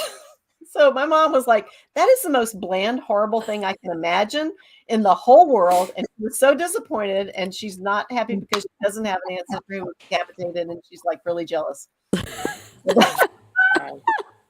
That's how that worked out. I love that. That is super. That's very cool. However, I do feel like you could create something spectacular out of this. Oh yeah, yeah. Maybe down the road. I don't know. We'll see. I love the historical fiction. I feel like what's really cool is when someone can like hide it in their book and like you don't go into it knowing that that's what you're gonna get, but you come out of it like I got to know everything about this all of a sudden. I love that. Every time you read your books, it's just like, I got to go learn something. This is great. I know. I do a lot of pausing, looking stuff up. Like, I need to know more about that place or this or. Yeah. We're over here like teaching our kids all like the history from the books and stuff. And they're Wonderful. Well, we even shared, I think it was Tosh that found some photos of, I'm just going to pop them up. Like, we shared these photos. Yes. On one of our lives. Mm-hmm. Yeah. That is so cool. So to be able to look all that stuff up and that's really fun. The Wikipedia wall, y'all, is just the most emotional place. And I mean, you think of it as just tons and tons of rocks that this man spent 37 years sticking together. But when you get there, it winds through this forest and it's just magical. And you can't help but be moved by it. And I think I mentioned in the book that he has these rocks that he chose because they look kind of like human skulls, but not in a creepy way, just sort of kind of. And he calls it the grandmother wall. And he tells people who visit there, he told people who visited there that it's very much a woman's place and that particular part of the wall pays tribute to all of our grandmothers. You cannot look at that and not cry. So I was did any of the feelings that they felt, did that describe anything that you felt being there? Oh, absolutely. I think my experience definitely came through in what they experienced. And I can't even write, I can't even remember exactly what I wrote about their experience there, but I'm sure it came through. Yeah, definitely. You can feel the energy and you can feel the history in it. And I was like reading this story thinking like, God, through the page, I can feel this history that like I want to go experience. So it's very It's cool. so moving, such a moving place, such a moving experience. And he told us that it was so spiritual that they have local ministers who come there and compose their sermons before Sunday. They just found that kind of peace there and that kind of spirituality there. And it's a really unique and special place. I think it's the largest unmortared rock wall in the world. Oh, I may wow. be wrong about that, but because it's not mortared, it's just. Can you imagine someone spending 37 years of their life doing that? And he had a job. Obviously, he worked for, I believe it was Ford Motor Company, some capacity. But he worked on that continuously every day after work, on his weekends, and then when he retired full time. And his wife kind of thought he was crazy, but he kept doing it. It's just that kind of devotion to building a monument to your great-great-grandmother is unbelievable. He was something. I love that part. Yeah. It's really awesome to get to meet him too. Yeah. He was amazing, and he was in really poor health the first time I met him. I didn't expect him to be around for much longer, and then I went back and he was looking great, and then he just slipped away. But he lived a very full life, that's for sure. And I haven't been back since Tom died. His children have taken over running the people. I mean, Tom just sat in his driveway in a lawn chair. It's like he drove up and parked in a cornfield and went across the road and gave him. He didn't even ask any admission money. I don't remember him asking admission money. He would just ask you to buy one of his books, which quite frankly were a little on the dry side. But I bought his books from him and gave him a donation. And he would just sit there and talk to you for an hour in his driveway. And I'm sure I mentioned in the book, that's where, of course, those song lyrics come from. Roseanne Cash sat in his driveway and wrote that song, most of that song. And just the idea that she talks about sitting on the magic wall and let the voices, that was obviously the perfect song. And we had to pay a bunch of money to use those lyrics, but it just fit the story. We didn't pay any money to print it on the back of the bookmark, but that's okay. I don't think Roseanne we also don't get sued for that. So that's cool. That's cool. So when you were with us last, we did like a get to know you kind of quick Q&A. So we'll do something a little similar to that right now, if you don't mind. Oh, sure. I've had enough wine. I'll answer anything you ask. Okay. And this was a fun one that Dominique sent. It's called If I Were. So if you were a flower, what flower would you be? Wisteria. Okay. If you were a country, what would you be? A country? Uh-huh. I'm kind of torn with that one. I think I would be Ireland. Ooh. I want to go there so bad. That's on me and Tasha's bucket list. We're going together. We're going. Yeah. If you were a song, what song would you be?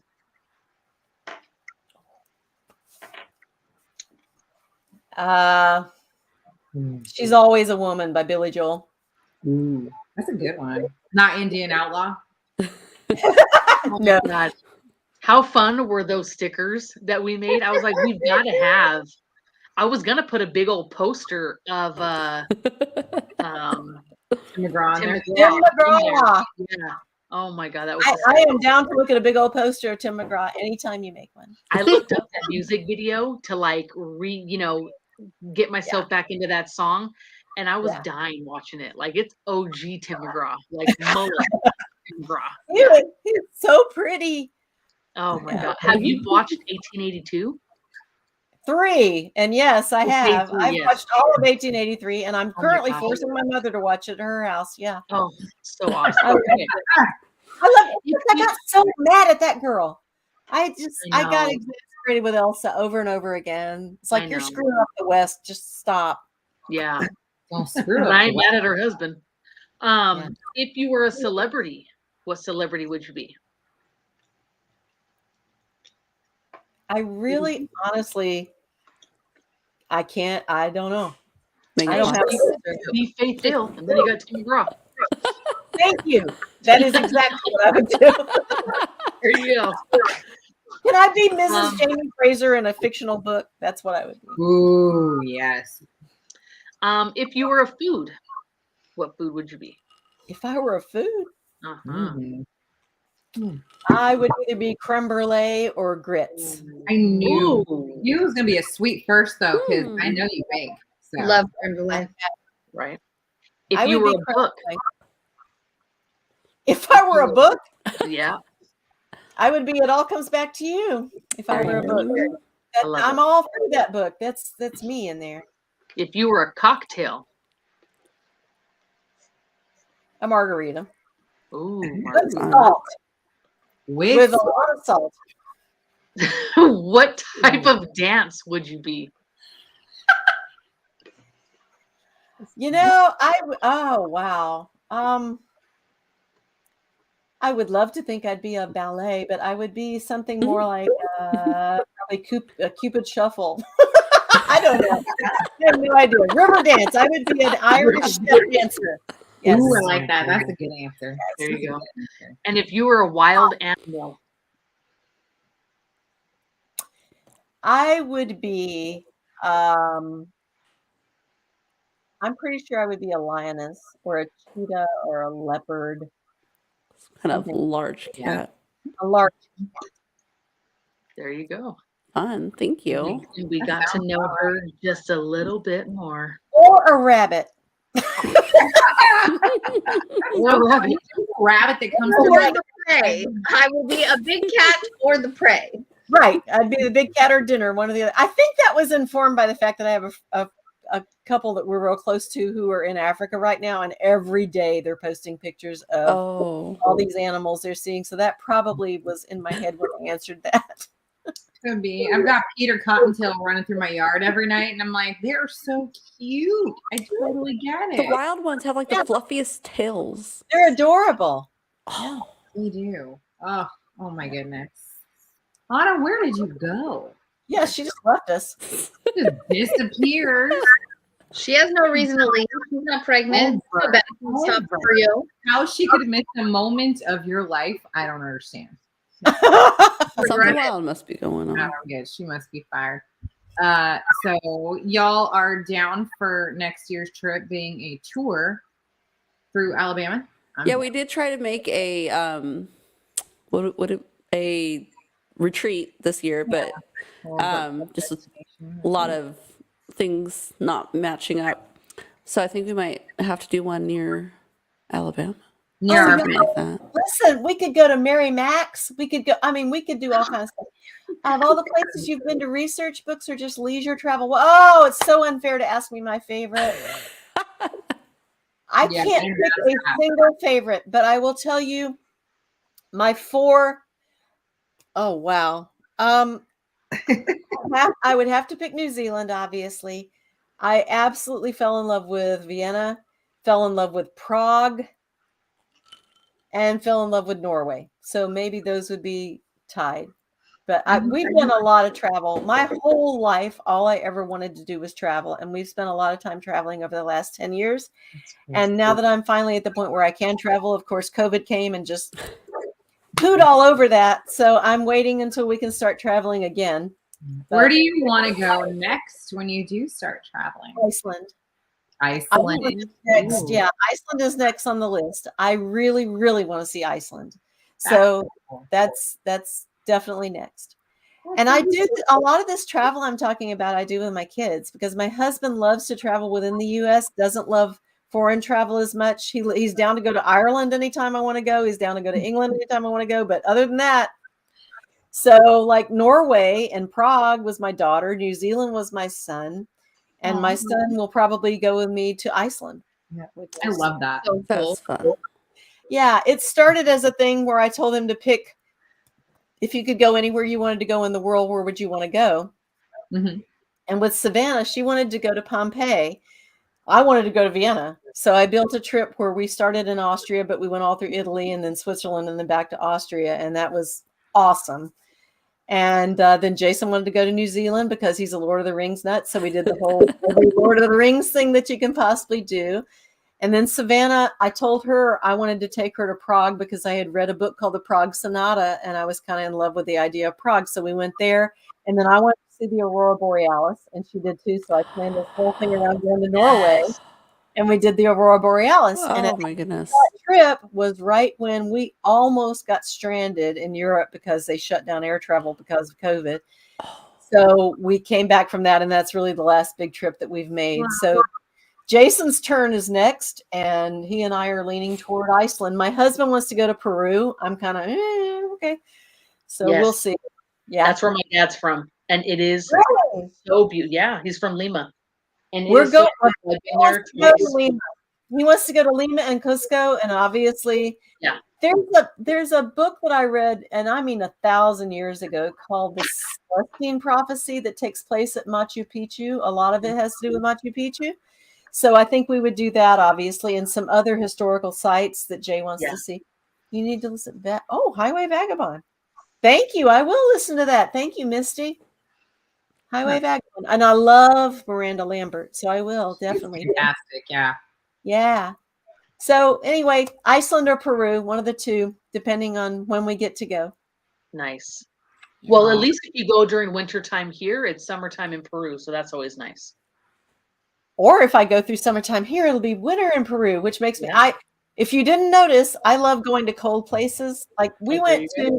to Norway in February, which you don't do unless you love cold weather. And Oh. I absolutely loved it. The thing about going to the extremely cold places is they give you thermal suits. So you're walking out into what may be 0 or 10 below, but you're wearing an insulated suit, so you don't even feel it. Wow. And having lived in Florida for so long, I'm over hot weather. I don't need to go to another tropical Well, place. then as that I makes live. sense because I feel like it'd be less people, and so you get to get a better feel of the places, right? Less crowds, nobody, in your Yeah. way. Yeah. That makes sense. Especially when you go to Disneyland on a rainy day, you get to just do everything you want. Yeah. Go on Yeah. Splash Mountain. It doesn't matter. Well, that's why I never went to Disneyland in the summertime. We used to have passes, and I was like, nope, no, we don't need the summer. Yeah. Too hot, too crowded. I'm over tropical weather. All my friends take off and go to the Virgin Islands or places like that. I'd just as soon go to some place with mountains and cold and snow, and That's that awesome. all makes me really happy. Ooh, bundle up. You get to watch it out your window. You have a fire and stuff. Oh, Well, is Norway where they have the small little outdoor igloo looking cabins? They do. They have those in Iceland and in Norway, and we considered those, but I ended up, and I'm the one who plans all these trips. I'm like this travel agent when it comes time to plan them. good to know. And at the end of the time I researched it, I decided instead to go to a private tour where they take you out to find the lights. Mm-hmm. Rather than be in a situation where you're hoping that they show up that night, because it's really chancy. So we did that, and we were lucky enough to see just incredible Aurora Borealis that night. And then a few nights later, we went to a place called the Aurora Borealis Observatory on Senja Island in Norway, and just sheer luck again, the Northern Lights showed up that night. So we got to see 2 nights of them, which is unusual. We met people there who had been there for 2 or 3 weeks and never got to see the lights before they left. So that was cool. And that night, I will tell you, this is like a not so humble brag, sorry, but it was the first time I ever ran into somebody on that kind of basis. We were at the Aurora Borealis Observatory in Norway, right? And there are people there. There was a newlywed couple from India, and there were some people from Florida, and there were some people from, I can't even remember what country. And then there was a couple from Memphis. And we were all standing there under these lights at this place, all strangers. And this woman is just making chit chat with me and said, "What do you do?" And I said, I'm a writer. And she said, "Have you written anything I would have heard of?" And I said, I probably not. I have a book called It All Comes Back to You that came out about a year ago. And she said, "Oh my God, I have that on my Kindle. I'm going to go read it now." And she left and went back to her room and started reading the book. Incredible moment for me that somebody in the middle of nowhere in Senja, Norway had my book on her Kindle. So. I love how small the world can be. I was in Florence on top of this, there was some kind of, I forget, some hill where good picture taking, and Houston and I were looking for somebody safe to take our picture. We were talking about something about home, and of all the places, there was somebody from our town Yeah. on that hilltop with us. They're like, I'm from San Pedro too. We're like, Yeah.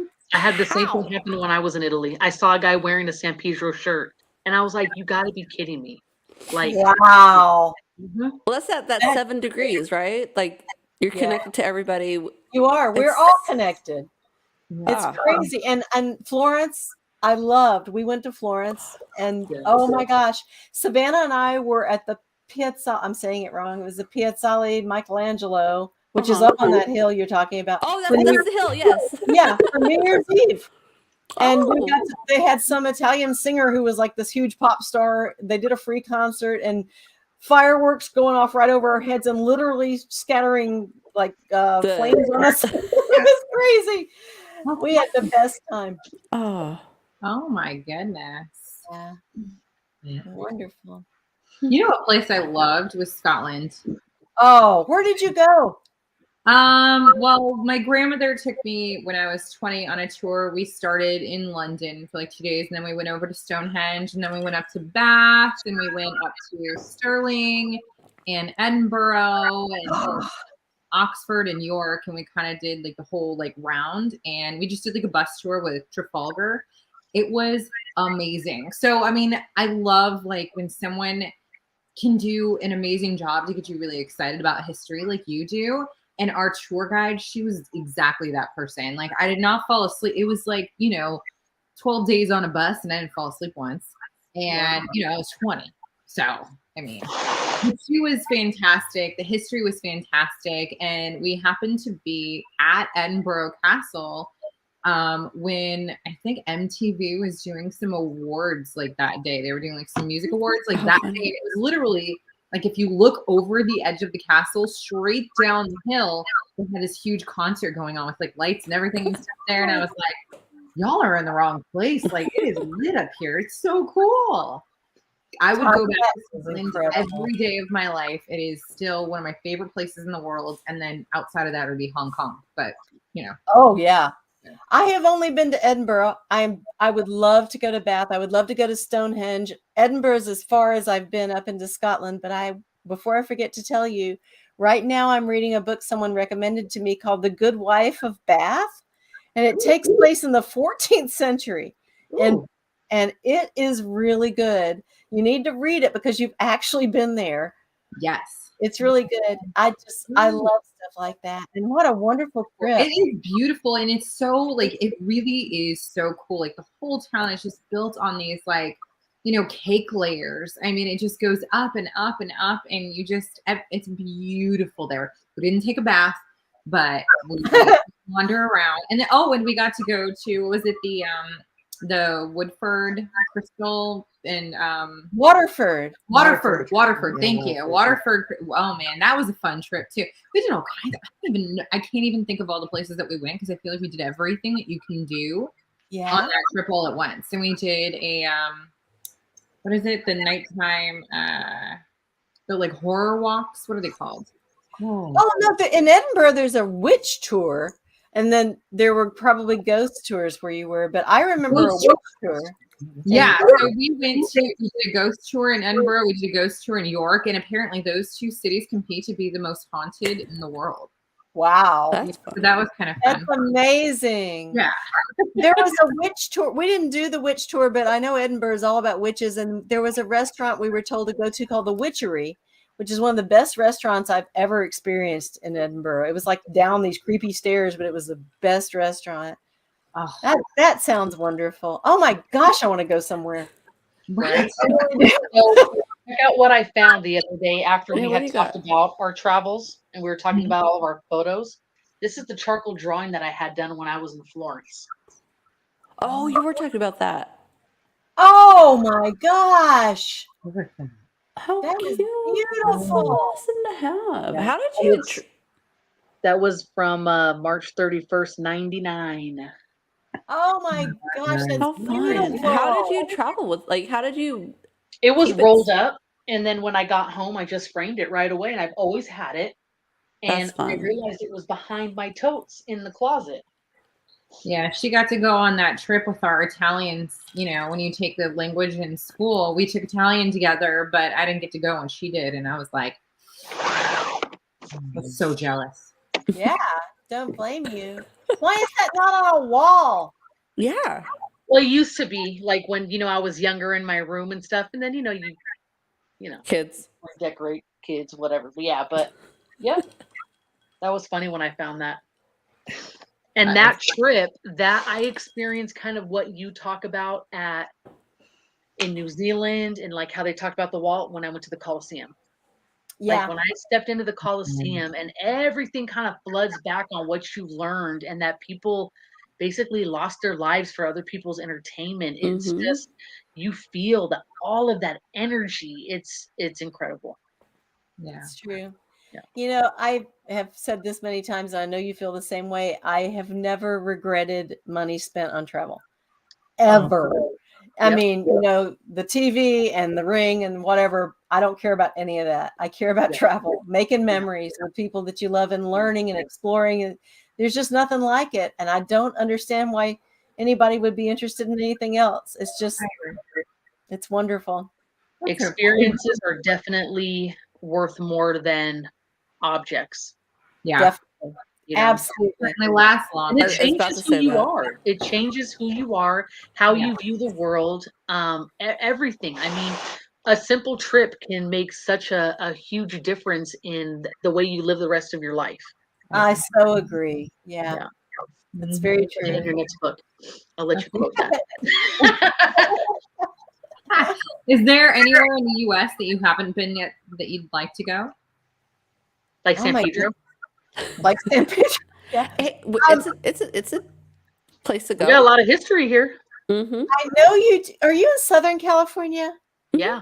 Okay, right. Because I've been all over California. I love California, and that's Oh, yeah. from my heart. My uncle owned a company that was in Southern California, and we traveled back and forth a bunch of times. And I was in San Marcos a lot. I don't know how far that is from you. San Diego, San Marcos. Like That's further 3 south. 2 hours from us. So you're closer to LA? Yes. Yeah. Yeah. On the You're ocean. probably more familiar with Long Beach. A little Like- bit. Okay, so we're like, Over the bridge. there's a bridge that connects us. Oh yeah. We're the port town. Oh, I would love to see that. Yeah. Do you know how far is Simi Valley from you? I spent a good bit of Simi time Valley's probably about an hour and a half. an hour and a half. Okay. Yeah. Yeah, I'm pretty familiar. Obviously, I did all the touristy LA stuff like Rodeo Drive and Like, I know you're like into history. Have you ever heard of Terminal Island? Where they No. have the Japanese camps. Yeah. Oh, is that an internment camp? Mm-hmm. So that's Wow. right across from us. And then they had Star-Kissed tuna. That was their factories over there for a long time, where a lot of people from this town, like my grandmother, my dad, my mom, they all worked there. That was a big thing. And there's a large lot of fishing history here. We town. have the Korean Bell that's up here, which is gorgeous, and that's a big historical monument. So That was the friendship symbol that Korea sent the U.S. mhm. I would love to go there. Honestly, I really would. It's a There- small little I cute know- town. Yeah. That would be great. I used to have on my website something like invite me anywhere, which turned into a real disaster because people were inviting me like, "Can you be in Philadelphia next weekend?" And it just was too hard to put together. So I kind of took that down. But oh, wow. Yeah. That is so cool. And then they ring it once a year, and it's right on top of a hill, and below it it's just the cliffs. So it's just ocean view. Yeah. It's forever. amazing. And they have all the old barracks right behind it that they used to use after Pearl Harbor to help protect the coastline. And so Fort MacArthur is Yeah. right behind it. It's really neat. I think you would really enjoy it. I would. I would cry for sure. That is really neat. I would love to. Absolutely love to. One of the places I fell in love with years ago when I really hadn't traveled that much was Carmel by the Sea. And that's why I ended up putting that in It All Comes Back to You, because we stayed in a place with it was like the fireplace with the ocean view just right over the cliffs. And just California has the most dramatic scenery and the most dramatic range of scenery from Yosemite, we did a trip from Yosemite all the way up the coast, and oh my gosh, it's just beautiful. It's breathtaking. Yeah. Well, and it's amazing that you can go to desert, to the beach in one day, or to the snow, back down to the beach in a day. You know what I mean? So to have that range is really cool. It's amazing. It is. And I love San Francisco too. And Napa. Oh my gosh. You just have everything. You're kind of like a nation unto yourself. Really. I mean, you have everything. We're priced that way, I'll tell you that. We are. Florida's coming up. Our son is getting to go next month. He works for Teladoc, the telemedicine company. He's a software engineer, and Love it. Smart guy. he gets to go to Santa Barbara next month. He's so excited. He's been out there 2 or 3 times. This time they're putting Ritz Carlton in Santa Barbara. Super excited. He was here this weekend talking about it, and just California is magical to us. I don't know if y'all know that, but it really is. It's like you're the coolest, hippest people. You're ahead of us on everything. You're just you have everything in advance.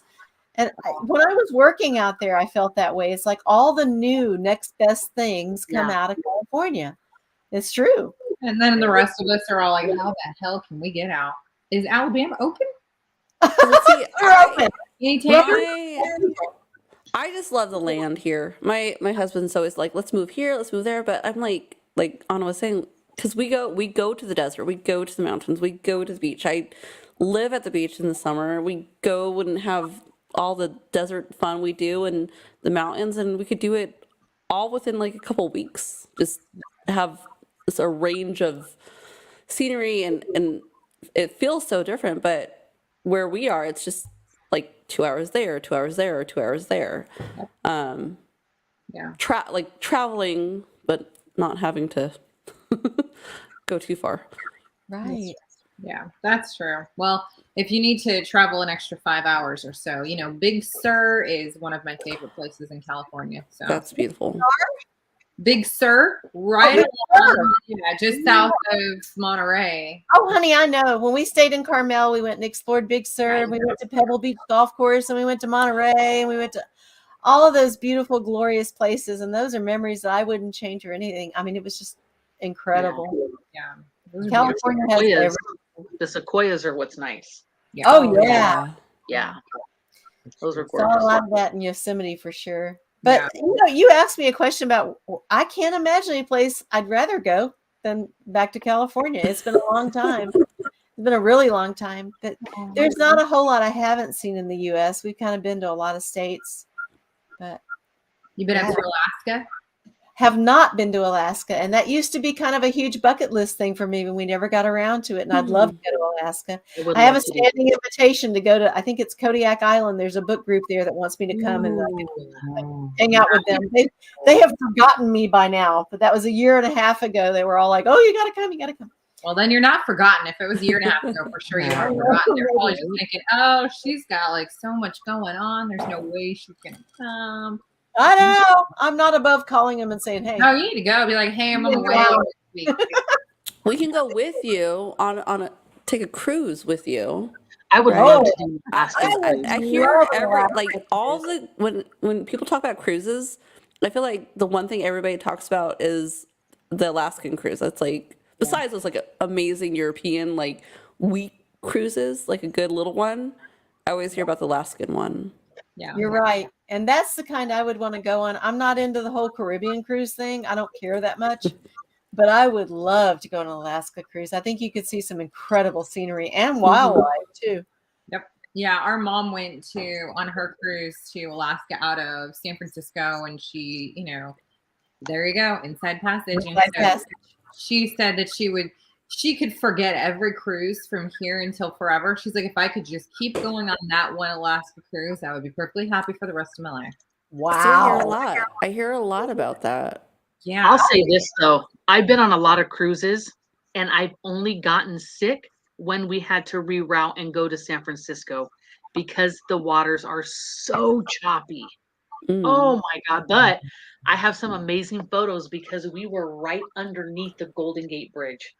It was like 5 a.m, and I heard the horns going off that we were coming in, and we went up to the deck, and I just have photos as we're approaching the bridge and then all underneath it, and it was incredible. Like what a view to have of it. That's cool. That's very rough waters. See, I am like Miss Motion Sickness. That's my whole thing. I go around with a scopolamine patch if I have to travel anywhere on a boat. But if I had my patch, I'd be good. I'd be Well, that's fine. Desiree, right? Desiree needs the patches. Yeah, she definitely probably should try the behind the neck patch, because when she did her cruise, she had the like compression ones around the wrist, and she's like, but the way that you eat on the boat, it just makes you swell up. And so, you know, you got this compression and then your hand is enormous and you're just swelling. And she's like, it was horrible. She could definitely. She needs the patch for sure.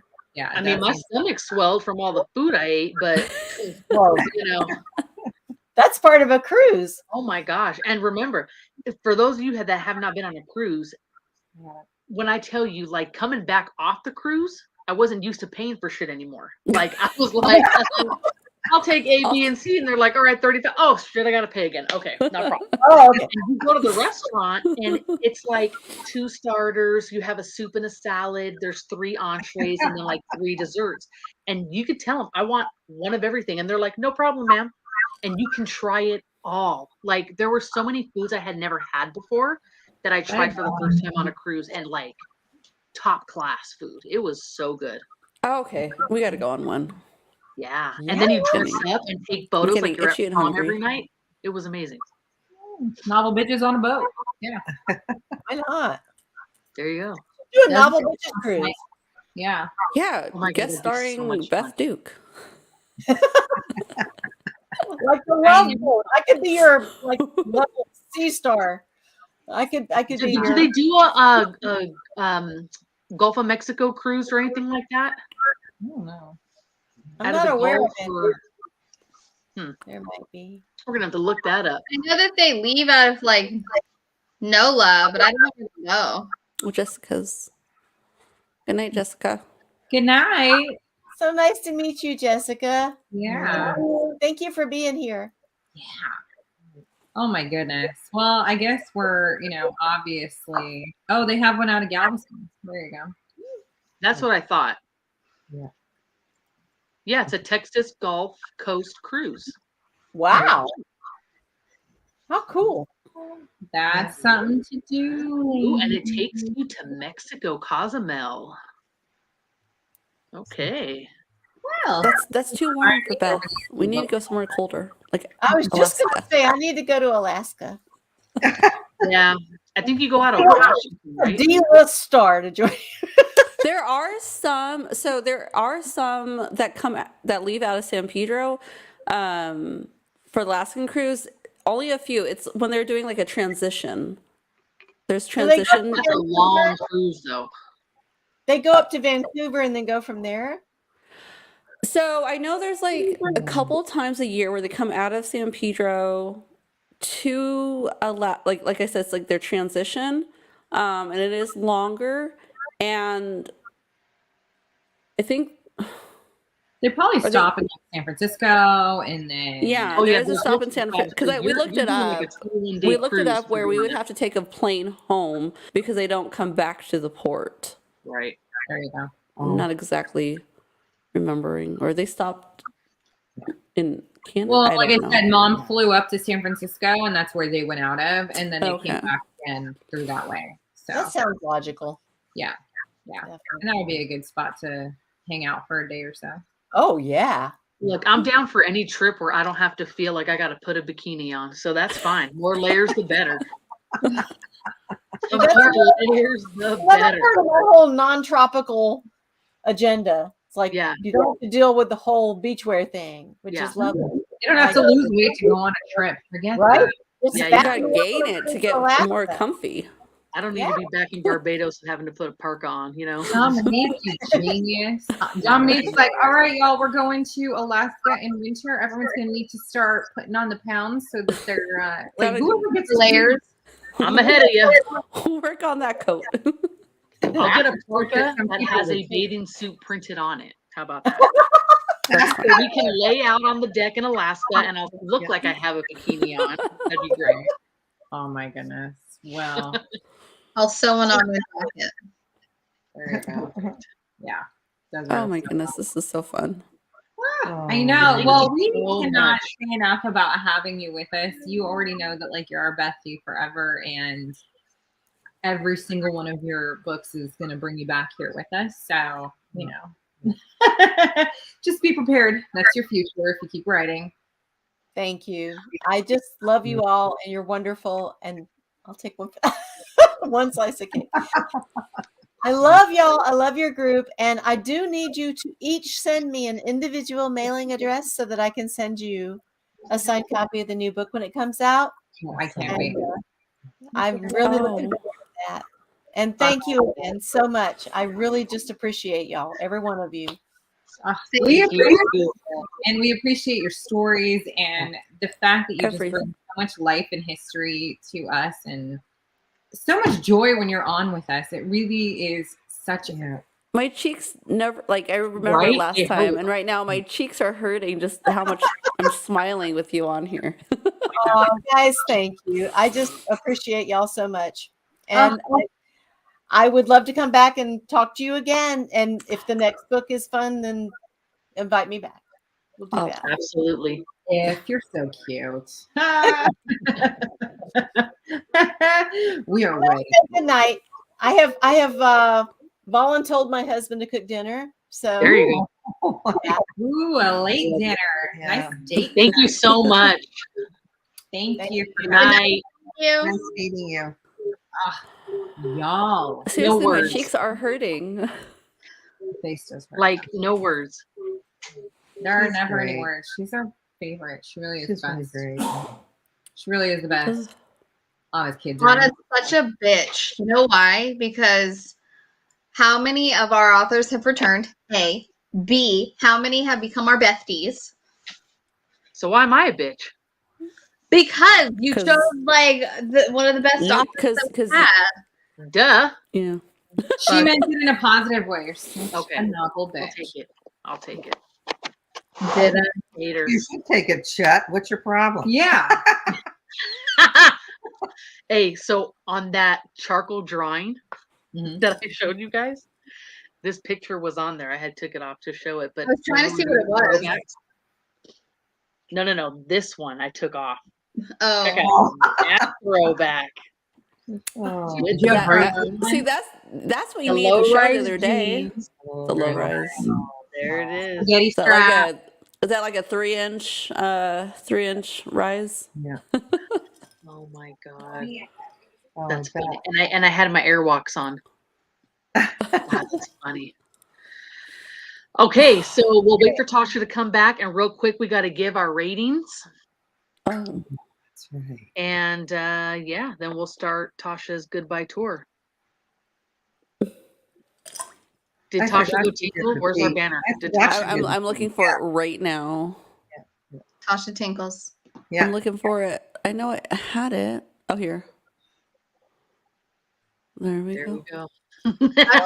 Twice. I know Des Tinkles, and I've gone twice. I guess I gotta make one for you, huh? No, it's only because I'm pregnant. Yeah. That's it. Yeah. Oh, what am I drinking? You guys ask. Oh, just having some sweet tea in my awesome You're thinking. tumbler. Novel You like bitch. that? Nice. Look familiar? Very nice. Cute, Some bitch cute. made My it. husband actually stole mine. Who did? What? He was like, Anyway, Daniel did. He was like, it is the perfect height. Can you send me the listing? So I sent it to him. So he jacked it, and I haven't had it since. Wait, so he's going around Yeah. with a cup of Love it. us? Yeah. Lots of us? with a cup Yeah. of us. A cup of- Wow. he like freezes his Gatorade and then dumps it in, so it's like a slushy. Oh, there you go. Hmm. It's funny. Love it. That I sounds have to interesting. tell you, Dominic, I bought myself one of those little things to light a candle with that you got the girls at Christmas time. I love it. I'm obsessed with those things. Yes. It's so cool. Do you use it, Anna? The little lighter? Yeah. Well, to light a later. candle. From Oh. Christmas? Mine was packed away. I don't even have it anywhere. I don't. You I don't. lost I it? bought It's my, like a my pencil. room. I don't have it with me. You ever used them on? No, I love it. Mm-hmm. You good? Yeah, good? you know how to be. Okay. So we You got to know. give our ratings real quick before we start our goodbye tour. Okay. All right. Ready? You guys all ready? What are your ratings for this book? I want to see yours out there, ladies. Oh my goodness. Did we lose a lot of people? Probably. Everybody All right. fall asleep? Ready? On tonight. 1, It's 11 p.m. 2, Those guys. 3. Deal with it. 3. Go. Oh, my nails. You can't. This is supposed to be a half. Oh, you got a half out there? That's Yeah. cute. So that would have been a 5, but that's a half. Mine's 4 B's this time. Yeah. There you I'm go. doing a 4.5. And only a 4.5 because I feel like nothing can still touch. It all comes back to you. But I Same. still love the story. I loved Sparrow. I still got invested in the 3.5. characters. A 3.5. But I liked that it didn't leave me questioning for more. Mm-hmm. But it all comes back to you did. And I kind of like that it did. And now that we're going to get some more answers. So that's really fun. Well, But- like, and like you guys were saying with Sky, I really liked how her character built and how she stayed with herself. Yeah. Like, she pissed me off at times. She did. I was like, oh. But Well, she's a makes her young. so relatable. Well, yeah, she was her age. She's discovering Yeah. herself, finding herself, and I felt like it was very accurate, and she grew and will be becoming a just an amazing person with it all. Yeah. Ooh, I she liked think it more. Lisa annoyed me more than Sky in this story. You know what I mean? Well, I just felt Well, like she Lisa didn't do played such anything. a She yeah. was She just played a minor there, and role. it was like, But it's like the way I think she handled everything. I think she was very kind of adolescent herself. Who? Which You one? know, the mother. Lisa, Sky's mom. Well, but she was so young when she got pregnant with this old dude's kid. Like, of course. So Yeah. Well, I and don't then you also have her living with her mom, and she who still lived at home with her mom. right? coddles and that kind of lifestyle of I got the It growth almost for seemed her. like her mom was her friend, and Yeah. Sparrow was her more mother figure. Yeah. Yeah. Yeah. Yeah. Mm-hmm. But her Well- journey was good. She got to grow some and, finally find love. And Yeah. that was nice for her too. So you want to let everybody know? Hi, Dominique, you Regina. ready to read the book before we say goodnight? we say what? So Tomorrow. Everyone, we're reading. Yeah, tomorrow is our unboxing for Arsenic and Adobo. And Dominique sent those out with those incredibly fun boxes that were even an extra surprise that she's going to hate me forever for. One of my most hate of the boxes are I can't take credit for them of the Bitch, I physical. wasn't going to say anything until you started. I had saying you were to. going to do that. I had to. I can't take credit for that. They're adorable, and I will let everybody know that you did them, and I saw them, and I was frustrated that I didn't do that. Oh my That's goodness. okay. Tasha will be doing them every month now. Yeah, well, we had such a box flop when we ordered this time that we got the wrong thing. And I was like, how can we give these brown ass boxes a little more oomph? And We still had ordered some white boxes. leftovers. So we did do a little bit with those. They but sent us the wrong box, and Tosh was like, they can't get brown. No, they can't. They can't No. get plain And they Jane couldn't boxes. she couldn't just paint them white, No. to look like all the I other never ones. in my And- life would have thought of that And, at all. and I then when I didn't looked at it, like it just, I was like, I couldn't even do that. How cute it was. Yeah. So you'll be getting custom painted boxes every Tosh boxes. Yeah, by me. Well, unfortunately, Desiree already has her white boxes for I next was month. gonna say, not me, y'all. You're getting shit. Nope. She does have a little artiste in the house that she could get on it. But I do not have any such thing. It's me by myself. There's no such thing as I'm alone. Avery, who did all of our artwork Who you classes. meant. I know who you meant. I'm alone. Yeah, she's I'm saying- all alone. she's You're saying so about full of half shit. of that. Basically, ain't none of that shit gonna get done coming from Deb. No, can you imagine the boxes for Mexican Gothic? I'm just saying. Ooh. Okay, but I'm pregnant and I'm tired as fuck. So y'all are getting a box and you're welcome. She's And all she was lucky you're left for getting the it, box so. you paid for. Okay. You paid for it. I'm sending it out. Good luck to you. If you hate it, I'm so sorry. Sorry. No. Husband, he not. Not at all. Not at all. I'm tired. Oh my God. All right, guys. Like everything I want to be in the world, by the way. This was a fun night. Yeah, before we hop A on. Beth Yeah. night's always a fun night. Thank you, Anna. Yes, I was so looking forward to having her back, and she did not disappoint. No, she's great. She's Not great. at all. Every time she comes, I feel like we get to know her even more, and I'm like, oh man. I mean, 1 or 2 more books, and that's it. Like, we'll just move in. I feel like surreal that we even get to know her as well as we do. You know what I mean? Like, it just doesn't seem like I know it feels we like should have access I- to. Who are we somebody's to be offer able like to get to know that. her? Yeah. Huh? Who are we to get to know her? You know, yeah, you know what I'm saying? Like, And we she's a affect great her. author. Like She's that's that books in that all gets to countries. me. It's just She's very crazy. down to earth. Mhm. Very down to earth. Oh, Well, Anna better hurry up and get this side of the US because I'm close, bitch. but she wants to come here. Right. she did say that, but she did. She did You're on tell my us. side of town. I'll take you around. I'm going to, where'd she say? Mary Max? You I'm don't gonna go nowhere. You're pregnant and tired. You don't go nowhere. She's going to Mary She wants to Max get because away she from the said- warmth. Yeah. She wants to get away from you. Yeah. No. See, the thing She's is, in is the warmth. That's what she wants to she get and away. Des will go eat. Not for together. me. Yeah. Mhm. Just for just the warmth. Purple thing at the bottom was like a It's gonna be You're excited pregnant, about so you're that. like just like making a lot of hot. Come on. If Desiree names her baby after her character in the book, that's it, y'all. What's up? Like, we're no longer. Y'all are fucked, right? That was a good question. That's true. That's I true. could get a dog and name it after a character. McCullen is a cool ass. Like, That doesn't even matter because this baby's happening first. And I asked, I could get a dog first. she's like, I'm going tomorrow. she goes out tomorrow, comes home with like a little. There you go. She comes home with like a little Beth and a little Cullen, and like, There you go.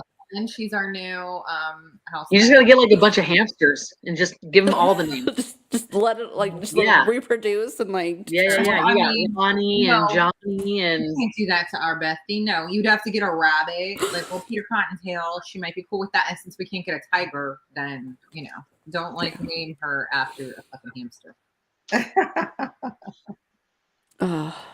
could be vicious. Okay, good night. Good Oh night, my guys. All right. We'll see you tomorrow for our Tomorrow. unboxing. What time? Tomorrow, What time? Good night, Bye, guys. bitches. 30 What time, Dominique? EST. That's why I asked. 6:30. 6:30 of 6:30. of California time. PS. Good night. Good night.